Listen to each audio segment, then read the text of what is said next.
Саламатсыздар ма? Сіздермен бірге заңгер Тоқжан. Ескертусіз оқ ату баяндамасын оқуды жалғастырамыз. Оқиғалар хроникасы, зорлық-зомбылық, жаппай тәртіпсіздіктер мен қиратулардың жолын кесу бөлімі. Жаппай тәртіпсіздіктер 2022 жылғы 4 қаңтардан 5 қаңтарға қараған түні Қазақстанның облыстық маңызы бар 11 қаласында және басқа да бірқатар қалалар мен аудан орталықтарында басталды. Шеруге шыққандар орталық алаңдарға кедергісіз өтті. Алаңға жеткенде митингке қатысушылар әкімдіктерге шабуыл жасады. Құқық қорғау органдары мен басқа да күш құрылымдары жауап ретінде жарық шу гранаталарын, көзден жасағызатын газды және резеңке оқтарды қолданды. Таңертеңгі сағат 3-4 шамасында шерушілер барлық жерде ұсталды немесе таратылды. 5 қаңтарда президенттің барлық билікті қауіпсіздік кеңестің отырысынан кейін бірден өз қолына алғандығы туралы хабарланды. Содан кейін ол елдегі жағдай туралы мәлімдеме жасап, азаматтарға парасаттылық танытып, іштен және сырттан болған сан түрлі ақпараттарға сеніп, ереуілге салынған топтың құйтыртқы әрекеттері мен тәртіпсіздікке ермеуге шақырды. Билік құламайды, деді президент, және 2022 жылдың 5-19 қаңтары аралығында 2 аптаға төтенше жағдай режимін енгізді. Куәгер Дүйсенбеков Самат, 39 жаста, Талдықорған қаласынан. Барлығы 4 қаңтардан басталды. Халық митингке алаңға жиналды. Әкім полиция департаментінің бастығы Күдебаев келді. Алаңда түнгі сағат 1-2-ге дейін болдық. Содан кейін барлығы айналмаға барды. 4 қаңтарда адамдар ұсталып, жүк көліктеріне тиеле бастады. 5 қаңтарда таңғы сағат 8-9-ға дейін халық ұсталғандарды босатуды талап етіп, ішкі істер басқармасына жиналды. Халықтың барлық уайымы Назарбаев режимінің тұрақсыздығынан халықтың 30 жыл құлдығында болудан басталды. 5 қаңтарда шамамен 8-15 мың адам болды. Барлығы бейбіт жолмен жүріп жатты. Бірақ әскери БТР іске қосыла бастады. Және қалалық ішкі істер басқармасы жағынан тастар ұша бастады. Митингілеушілердің арасында арандатушылар да болды. Олар көпшілікті ойрандатып жіберді. Менің ойымша, олар қызметкерлер қатарынан болды. Ешқандай заңсыз әрекеттер және жиналғандардың қолында қару-жарақ болған жоқ. Бұл бейбіт митинг болды. Бірақ әскери арнайы жасақ адамдарды атуға кірісті. Алаңның барлық жерінде 12 калибрлі пластикалық патрондардың гильзасы жатты. Ол жерде ұлттық гвардия, арнайы жасақ, әскерилер болды. Қаланың барлық басшылығы қашып кетті. Мен өз көзіммен көрдім. Тек жас қауіпсіздік қызметкерлері ғана қалды. Наразылық білдірушілерді екі жағынан алаң және ішкі істер басқармасы жақтан қыса бастады. Мұның бәрі полиция көліктерінің сүйемелдеуімен БТРді оталдырудан басталды. Наразылық білдірушілер наразылық білдіре бастады. Сондықтан БТР мен әскери қызметшілер халыққа қарсы ешқандай әрекетке бармайтынын айтып, бұрылып кетіп қалды. Бірақ адамдарды шоқпармен ұра бастаған полиция қызметкерлерімен қақтығыстар басталды. Барлығы қызу қақтығысқа айналды. Тіпті бастарын жарғандар да болды. Сағат 16-да наразылық білдірушілер әкімдікті иеленді. Оның алдында ұлттық ұланның 100-ге жуық қауіпсіздік қызметкерлері тұрды. Куәгер Баймағамбетов Мұратбай, 50 жаста, Қызылорда қаласының азаматтық белсендісі. 2022 жылы 4 қаңтарда Магнум сауда орталығы ауданында бейбіт митингіге шығып, бағаның өсуіне наразылық білдірді. Сондай-ақ жиналған халықты бейбіт митингке шақырды. Бейбіт наразылық білдірушілер түні бойы тұрды. Олар ешқандай заңсыз әрекеттер жасаған жоқ. 5 қаңтар күні таңертең Магнум сауда орталығы жанында сағат 8 шамасында арнайы жасақ қызметкерлері бейбіт наразылық білдірушілерге электрошокерлерді дене күшін қолданды. Оларды 300-ге жуық адам автозактарға итермелеп салып жіберді. 5 қаңтарда сағат 8-9 шамасында оны басқа адамдармен бірге ұстады. Және полиция қызметкерлері оны қалалық полиция басқармасында сағат 15-ге дейін ұстады. Ол Магнум жақтағы полиция басқармасынан шыққанда көліктердің өртеніп кеткенін, ал халық облыс әкімдігі жақтан келе жатқанын көрді. Кейін білгендей, әкімдік сағат 14 шамасында басып алынып, арандатушылар мен наразылық білдіруші бейбіт халық әкімдіктің ішіне кірген. Баймағамбетовтың сөзінше, бейбіт наразылық білдірушілерге 2022 жылғы 5 қаңтарда сағат 16 шамасында оқ жаудырылды. Бұл ретте Смол гипермаркеті мен Магнум штаттық режимде жұмыс істеп тұрған. 2023 жылғы 5 қаңтарда парламентте өткен тыңдауда тәртіпсіздіктер шыңында Алматы және Қызылорда облыстары ұлттық қауіпсіздік комитеті департаменттерінің барлық дерлік жеке құрамы өз ғимараттарын тастап кетті. 5 қаңтарда ұлттық қауіпсіздік комитеті төрағасының орынбасары генерал-лейтенант Әнуар Садықұловтың арнайы мақсаттағы арыстан және жеке құрам жауынгерлерінің ғимаратты тастап кетуге дайындығы туралы жазбаша нұсқауы келіп түсті. Кәрім Мәсімовтің нұсқауы бойынша Алматы және Қызылорда облыстары ұлттық қауіпсіздік комитеті департаменттерінің ғимараттары тастап кетілген. Сондай-ақ басшылықтың командасы бойынша Алматы және Жамбыл облыстарының полиция департаменттерінің ғимараттарын тастап кеткен. Кейінірек 13 қаңтарда Садықұловты сотқа дейінгі тергеу шеңберінде билікті күштеп басып алуға бағытталған іс-әрекеттер және лауазымдық өкілеттіктерін аса пайдалану фактілері бойынша қамауға алу туралы белгілі болды. Оқиғалар хроникасы, Өскемен қаласы. 5 қаңтар 2022 жылы сағат 11:30-да Өскемен қаласының тұрғындары Қазақстан көшесі бойында орналасқан республика алаңына әкімдік ғимаратының алдына жинала бастады. Түстен кейін қақтығыстар басталып, құқық қорғау органдарының қызметкерлері көзден жас ағызатын және шу шығаратын гранаталарды қолданды. Одан әрі наразылық білдірушілер шерулерін Қазақстан, Жеңіс даңғылы, Үлбі өзенінің көпірі, Назарбаев даңғылы арқылы бастап, Ушанов алаңының айналма жолына бұрылып, Нұрмағамбетов көшесіне қайта келді. Жол бойында Горький көшесінде Шпиль МС 210 маркалы жанармаймен жұмыс жасайтын арамен 14 ағаш пен бұта кесілді. Және сол арқылы МАЗ 6317 маркалы су атқыш жедел әрекет ететін арнайы көліктің өтуіне кедергі жасалды. Оқиғалар хроникасы, Шымкент қаласы. 5 қаңтар 2022 жылы сағат 22:30 шамасында наразылық білдірушілердің жалпы саны 8 мыңға дейін болды. Олар әкімшілік ғимараттарға тастар мен басқа да қолдан жасалған құралдарды лақтырып, жанғыш қоспаларды қолданып, полиция департаменті қорғаныс қызметкерлері мен нөмірі 6506 35 748 әскери бөлімшелері әскери қызметшілеріне жан-жақтан шабуыл жасады. Шабуылшылардың арасында алкогольдік немесе алкогольдің басқа түріне мас болған адамдар да болды. Жарық пен көзден жас ағызатын гранаталарға ешқандай реакция болған жоқ. 6 қаңтар 2022 жылы Шымкент қаласы полиция департаменті қызметкерлері мен әскерилер қырғынға ұшырататын қаруды қолданды. Қайтыс болған 20 адамның 17-сі Макаров мылтығымен, 3-еуі тандем травматикалық қарумен атылды. 4-6 қаңтар аралығында жаппай тәртіпсіздіктер нәтижесінде Шымкент қаласы әкімдігінің көрме орталығы өртенді. 2022 жылдың 5 қаңтарында түстен кейін наразылық білдірген азаматтар жиналған бірқатар қалалардың алаңдарындағы жағдай күрт өзгерді. Нөмірлері жоқ көліктер пайда болып, сол жерден олар қару-жарақтарды тез түсіріп таратты. Бір күн ішінде Алматы, Шымкент, Талдықорған, Ақтөбе, Семей және Тараз қалаларында әкімдіктер батыл әрекеттермен алынды. Атырау мен Қызылордада шабуылдар мен басып алу әрекеттері болды. Сондай-ақ Алматы мен Ақтөбе әуежайлары бір уақытта басып алынды. Оқиғалар хроникасы, Ақтөбе қаласы.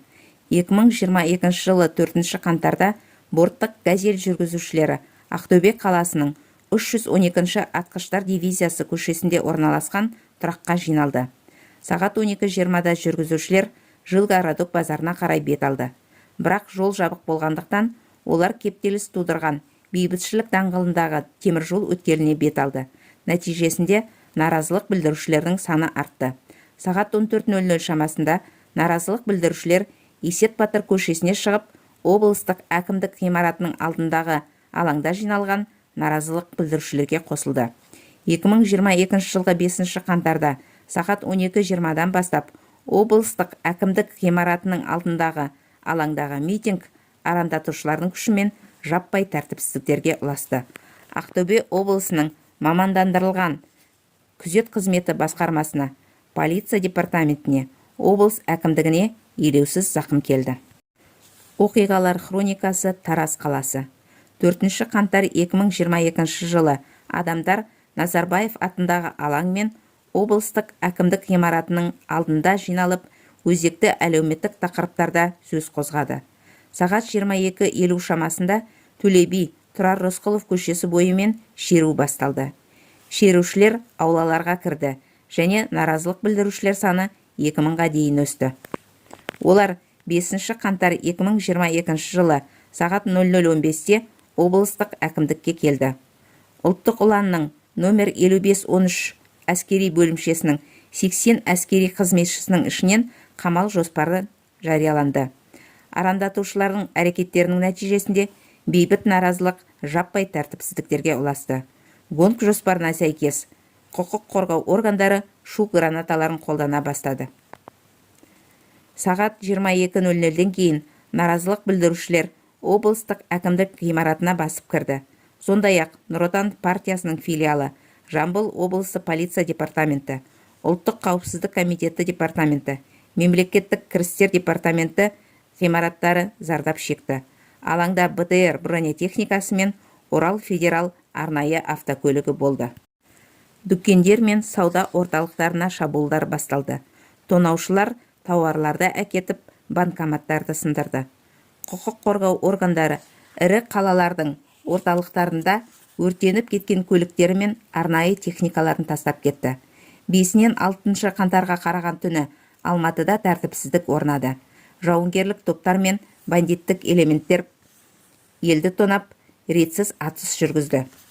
Ресми ақпарат бойынша Алматыда 33 арнайы машина, 7 жедел жәрдем машинасы, 2 өрт сөндіру машинасы, 7 жүк көлігі және 1 бензин тасығыш өртенді.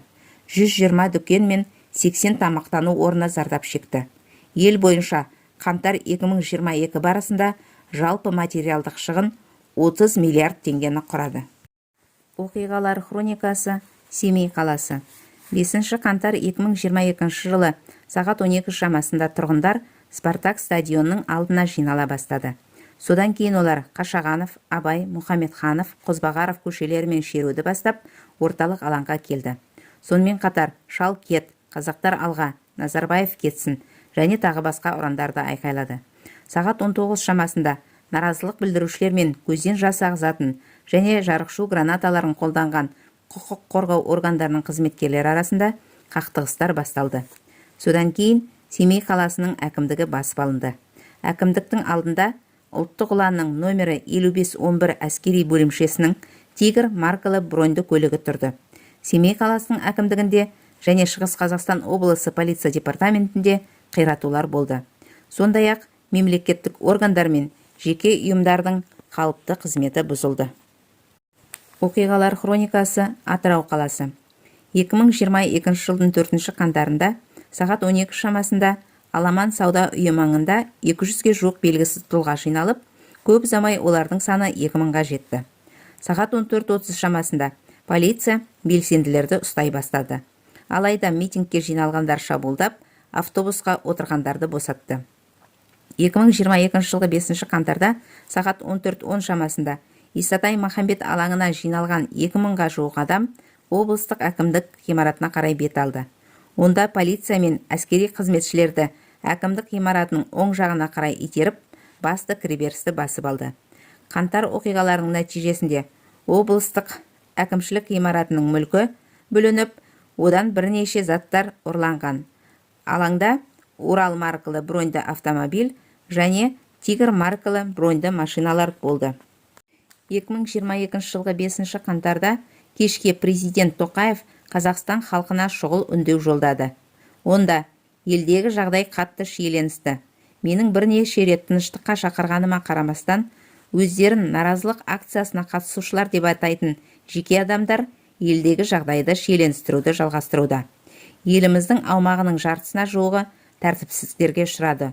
Оның ішінде қаза тапқандар және жараланғандар да бар.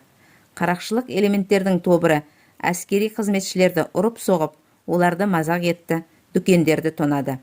Жоғары ұйымдастырылған бұзақылық элементтері өздеріне назар аудартады. Бұл қаржылық ынталандырған, қастандық жасаушылардың мұқият ойластырылған іс-қимыл жоспарларын көрсетеді. Оқиғалар хроникасы, Талдықорған қаласы. 5 қаңтар 2022 жылы сағат 14 шамасында автобазада 300-400 адам жиналып, Талдықорған қаласының алаңына бет алды. 4-нен 5 қаңтарға қараған түні 70 адам полиция бөліміне жеткізілгені белгілі болды. 5 қаңтарда Алматы облысының аудандары мен кенттерінен тағы 2500-ге жуық адам жиналды. 5 қаңтарда сағат 14:45-тен 2022 жылдың 6 қаңтарында таңғы 3-ке дейін жаппай тәртіпсіздіктер орын алды. Әскери және құқық қорғау органдары шу гранаталары мен атыс қаруын қолданды. Нәтижесінде облыс әкімдігі, Ұлттық қауіпсіздік комитеті департаменті, Нұр Отан партиясы, Талдықорған облысының полиция департаменті мен полиция басқармасы ғимараттарына түрлі зақым келтірілді. Тұңғыш президент Назарбаевтың ескерткіші қиратылды. Оқиғалар хроникасы, Қызылорда қаласы. 2022 жылғы 4 қаңтарда 11:30 шамасында Қызылорда қаласында және Арал, Қазалы, Қармақшы, Жалағаш, Шиелі, Жаңақорған аудан орталықтарында Арай Сити Мол алдында бір мезгілде митингілер басталды. Сағат 19:30-да 2000-ға жуық адам жиналды. 5 қаңтар сағат 12:45 шамасында полиция департаментінің бастығы полиция департаментін күшейту және жергілікті полиция қызметін басқару мақсатында гонг, қамал және қорғау атты арнайы операцияларын бастады. Жарық шу мен көзден жас ағызатын гранаталар қолданылды. Содан кейін жаппай тәртіпсіздіктерге қатысушылар топтарға бөлініп, белсенді шабуылдарға көшіп, таяқ, кірпіш, арматура, шыны бөтелкелермен қаруланып, облыс әкімдігін басып алып, өртеп жіберді. Сағат 16:02 шамасында облыстық полиция департаментінің ауласына кіріп, шабуылдаушыларға қарсы жауынгерлік қару атыла басталды. Тәртіпсіздіктер барысында облыс полиция департаментінің, Қызылорда қаласы әкімдігінің ғимараттары, облыстық және ауданаралық арнайы соттар, Нұр Отан ғимаратының филиалы өртенді. Наразылық аясында үкіметтің отставкаға кету туралы шешімі қабылданды. 2022 жылдың 5 қаңтарында Алматыда президент резиденциясына және полиция департаменттеріне шабуыл жасау кезінде 48 адам қаза тапты. Түні бойы 5-6 қаңтар аралығында жарылыстар мен атыс болды. Ұжымдық қауіпсіздік шарты ұйымының бітімгершілік күштерін Қазақстанға енгізу туралы шешімінен кейін наразылық білдірушілер ұжымдық қауіпсіздік шарты ұйымының күштерін енгізуге жолды бермеу талабымен алаңға тағы да барды. Өйткені олар бұл жаңалықты басып алушылық деп қабылдады. Алаңдарда әскери күштер пайда болды. 6 қаңтар күні түстен кейін Ұлттық қауіпсіздік комитетінің төрағасы Кәрім Мәсімов қамауға алынды. Ұлттық қауіпсіздік комитеті төрағасының орынбасары Назарбаевтың туысы Самат Әбіш туралы ақпарат қайшылықты болды. Митингке шыққан негізінен белгілі оппозициялық белсенділер болды. 100-ге жуық адам Алматыдағы республика алаңында бейбіт тұрған еді. Алайда сағат 17:30-дан кейін әскерилер күтпеген жерден адамдарға оқ жаудырды. Барлығы жан-жаққа шашырай жүгірді. 6 қаңтарда Алматы қаласы бойынша 55 адам қаза тапты. 7 қаңтарда Алматы қаласында барлық жерде полицейлер, ұлттық ұлан сарбаздары, әскери қызметкерлер пайда болды. Азаматтарды ұстау жалғасты. Тазарту жүргізіліп жатты және жекелей атыс дауыстары естілді. Кешке қарай елде конституциялық тәртіп қалпына келтірілді деп жарияланды. Бұл күні Алматыда 34 адам қаза тапты. 8-9 қаңтарда республика алаңын және қаланың басқа аудандарын тазалау басталды. Және 9 қаңтарда таңертең жалпы елдегі жағдай одан әрі тұрақтанып бақылауға алынды. 10 қаңтар ұлттық аза тұту күні деп жарияланды. Бақылаушылар аула сыпырушылар мен азаматтық киімдегі адамдардың өртенген машиналарды, гильзаларды алаңнан жинап жатқандығын, қанды жуғанын және тағы басқаларын көрді. Сонымен қатар осы уақытта алаңда қылмыс іздерін бекіту үшін криминалистикалық немесе басқа да іс-қимылдардың ыстық іздер бойынша жүргізілгені байқалмады. Жанболат Жолдасбай, 47 жаста, Ақтөбе қаласы. 2022 жылы 7 қаңтар күні облыстық әкім жанындағы алаңда таңғы сағат 4 шамасында біз наразылық білдірушілермен бірге от жағып жылынып отырдық. Ал БТРға кірген кезде жан-жақтан ОМОН арнайы күштер қоршап алып, ескертусіз, ешбір сөзсіз атуды бастады. Барлығы жан-жаққа жүгірді. Жанболат жараланып құлады. Олар Макаров тапаншасынан атты. Арнайы жасақтар алып ұрып-соғып, содан кейін жедел жәрдем медициналық ауруханаға апарды. Онда оған операция жасалып, 3 күн жатты. Ауруханадан шығару туралы қағазынсыз, киім-кешексіз оны полиция департаментіне қайта алып кетті. Сол жерде оған 10 тәулікке әкімшілік қамақ тағайындалды. Қызметкерлер әмиянын қайтарды, бірақ ішінде ақшасы болған жоқ. 10 күн жарамен және медициналық көмексіз қамауда отырды. Содан жара іріңдей бастады. Шыққаннан кейін ол тіпті емделе алмады. Өйткені медициналық сақтандыру болған жоқ. Біз бейбіт митингке шықтық. Ешқандай тәртіпсіздік пен қарақшылық туралы ой болған жоқ дейді азаматтық белсенді 4 баланың әкесі, өзін жұмыспен қамтушы Жанболат. Жалпы ел бойынша шамамен 1200 адамға қатысты сотқа дейінгі тергеу басталды. Негізінен олар жаппай тәртіпсіздіктерге қатысу, ғимараттар мен құрылыстарды басып алу, тонау, қаруды заңсыз иелену және басқа да құқық бұзушылықтарға байланысты болды.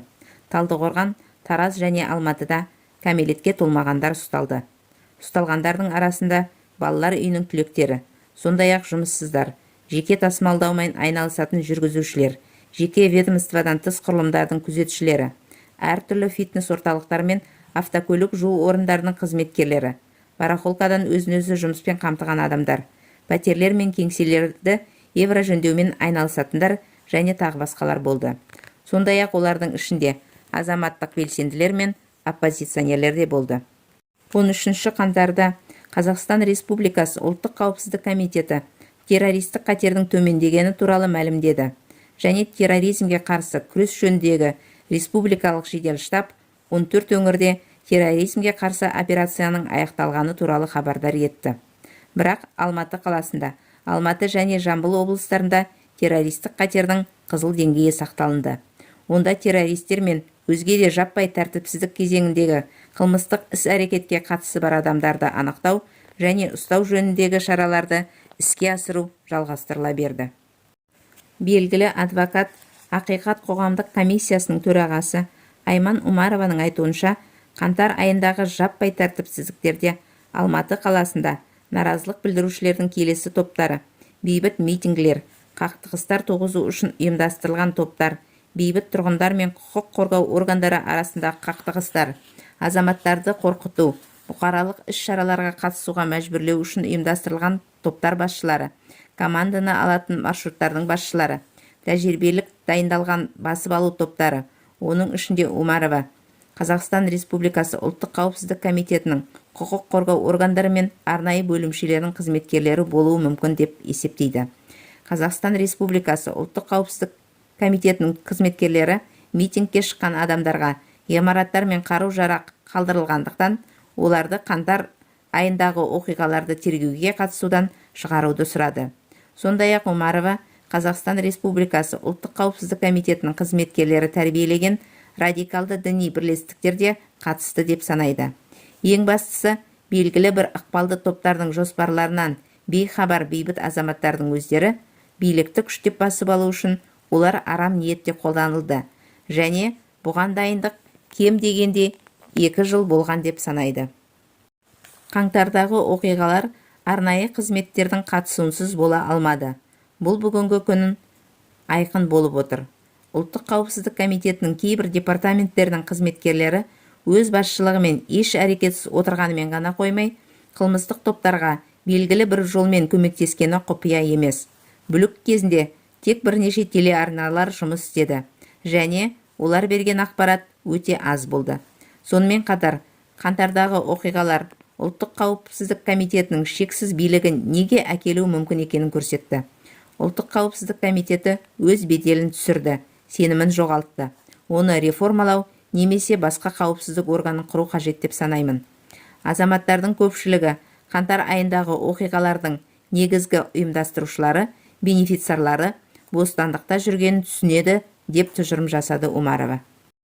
Әлия Исенова, 58 жаста, Семей қаласының куәгері.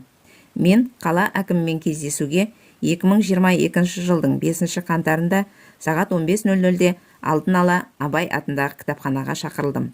Алаңға дейін бірнеше квартал бұрын жағалай әскери жауынгерлер болды. Алаңда шамамен 80 шақты адам, оның ішінде негізінен қала белсенділері мен жағдайға бей-жай қарамайтын адамдар болды. Наразылық білдірушілерге әкімнің орынбасары бетперде киіп шықты, бірақ оны кенеттен полицейлер алып кетті. Кенеттен өрт сөндіру машиналары, бронетранспортерлар шығып, атыс басталды. Адамдар қаша бастады. Әкімшілік артында мені жарақаттады. Мен әскери кордон арқылы өткенде бір ер адам дәрі қобдишасын алып, маған медициналық көмек көрсетуге тырысты. Сол кезде арт жағымнан полицейдің "Бұл белсенді, ұстаңдар оны" деген айқайын естідім. Менің телефонымды алып қойып, мені қылмыскерлерді отырғызатын көлікке лақтырып тастады. Олар барлығын шетінен сол көлікке қамай бастады. Автокөлікте арнайы жасақ пен полиция қызметкерлері болды. 2022 жылы 2 ақпанда Қазақстан Республикасы ұлттық қауіпсіздік комитеті 5 департаментінің бастығы Руслан Искаков департамент құқық қорғау органдардың шпиондық әрекеттеріне қарсы барлауды қамтамасыз етумен айналысады. Алматыдағы тәртіпсіздіктер барысында ұсталған ұйымдасқан қылмыстық топтың мүшелерінің қылмыстарын жасырды деген күдік бойынша қамауға алынды. Ақпараттың бірінде Искаков осындай топтардың кураторы болып саналды. Мысалы, әйгілі қылмыстық мәртебесі бар Жабайы Арман онымен өз әрекеттерін келістірген және тергеу мәліметтері бойынша Искаков көпшілікті бақылауға алып, билікке бірыңғай ультимативті талаптар қою үшін халық кеңесін құруы керек еді. Искаковтың қызметіне қатысты көптеген сұрақтар бар. Өйткені алғашқы күндері лаңкестік пен экстремизмге қарсы күрес қызметкерлері қаңтар 2022 барысында ұсталғандардан жауап алды. Содан кейін тұтқындарды қорлау және азаптау туралы алғашқы хабарламалар пайда болды. Кейінірек бұқаралық ақпарат құралдарында Искаковтың қызметі туралы басқа ақпарат пайда болды. 6 ақпан 2023 жыл. Анафияев ісі. Қылмыстық істер бойынша Алмалы аудандық соты. Жаслан Анафияевтың қаза болу фактісі бойынша 7 сотталушының соты. Куәгерлерден жауап алу. 7-ші отырыс. Айыптау тарапының куәгері Серік Туғанбаевтан жауап алу. Адвокат Дәукенов, сіз бұрын ұрып соғылған дауыстарды естігеніңізді айттыңыз. Аталған ұсталғандардың қай қабатта болғанын білесіз бе? Куәгер Туғанбаев, мен білмеймін. Мені тергеу әрекеттеріне апарған кезде де басымды спорттық киіммен байлап, басымызды төмен түсірген бойы бізді уақытша ұстау изоляторынан алып шықты. Мен баспалдақпен көтерілгенімді ғана білемін, ал қай қабатқа шыққанымды көрмедім. Олар қайда апарады, тек сол жерде ғана басыңды көтеріп, тергеушіге әкелгенін білесің. Содан кейін мен тергеушінің аяқ жағында еденде жаттым. Адвокат Дәукенов, демек, жауап алу хаттамасы сіз тергеушінің аяғының жанында жатқан кезде жасалды ма? Куәгер Туғанбаев, иә, солай болды. Сот стенограммасынан. Әлеуметтік желілерде биліктің осы уақытта Қазақстан Республикасы ұлттық қауіпсіздік комитетінің қаңтар айындағы оқиғалардағы рөлін және кеңестік мемлекеттік қауіпсіздік комитетінің мұрагері болып табылатын және азаматтарды үрейлендіретін осы жабық ұйымды реформалау қажеттілігін түсінгенін көрсеткеніне қоғамның оң реакциясы пайда болды. 2022 жылы 3 ақпанда мемлекет басшысының 11 қаңтарда парламент мәжілісінің жалпы отырысында және 27 қаңтарда қауіпсіздік кеңесінің отырысында айтылған тапсырмаларын орындау мақсатында ұлттық қауіпсіздік комитеті Қазақстан Республикасы ұлттық қауіпсіздік комитеті органдарының құрылымын, міндеттері мен функцияларын бағалау және оңтайландыру жөніндегі арнайы жұмыс тобын құрды. 1 сәуірде президент Тоқаев Қазақстан Республикасы ұлттық қауіпсіздік комитеті органдарының жұмысын жетілдіруге бағытталған бірқатар тапсырмалар берді. 2022 жылғы 17 мамырда Қазақстан Республикасының президенті Қазақстан Республикасы ұлттық қауіпсіздік комитетінің кейбір мәселелері туралы жарлыққа қол қойды. Алайда, өкінішке орай президент Тоқаевтың 2022 жылғы 11 қаңтарда қойған сұрақтарына бүгінгі күнге дейін жауап жоқ. Бейбіт азаматтарға қарсы қылмыстарға қатысы бар барлық содырлар мен олардың көмекшілерін тауып жазалау керек. Лаңкестік шабуылдардың артында тұрған адамдармен күресу өте маңызды. Тағы бір маңызды мәселе мемлекет және олардың командалық пунктінің қызметі содырлардың жасырын ұяшықтарын қалайша білмей қалды. бұл содырлар кімдер? Командалық бунт қайда болды? Және оны кім басқарды? Ол содырлар қазір қайда? Әзірге сотталушылардың орындығында тек 12 адамның қазасына кінәлі деген айыптаушылар отырды.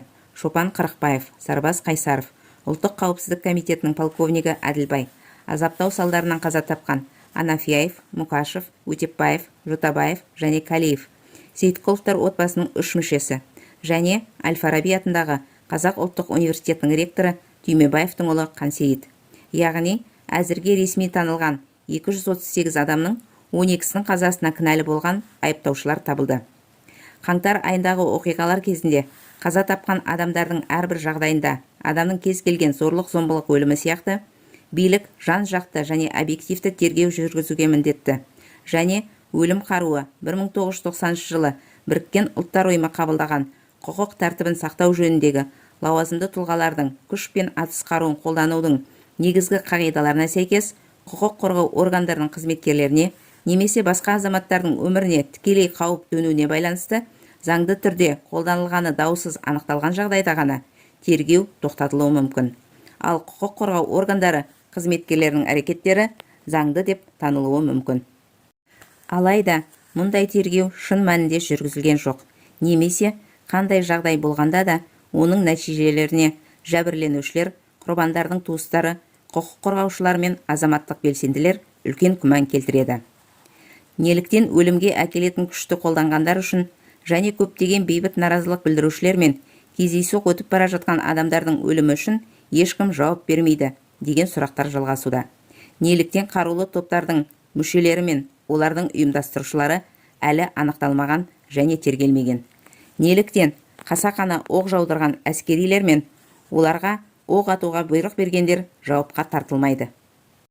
Егер лаңкестер, шетелдік азаматтар Қазақстанға ресми түрде хабарланғандай ұшақтармен келген болса, олардың тегі мен азаматтылығы белгілі ме? Егер олар тәртіпсіздіктерге күдікті деп табылса, онда неге олардың тізімдері жоқ? Және олар неге халықаралық іздеуге жарияланбайды?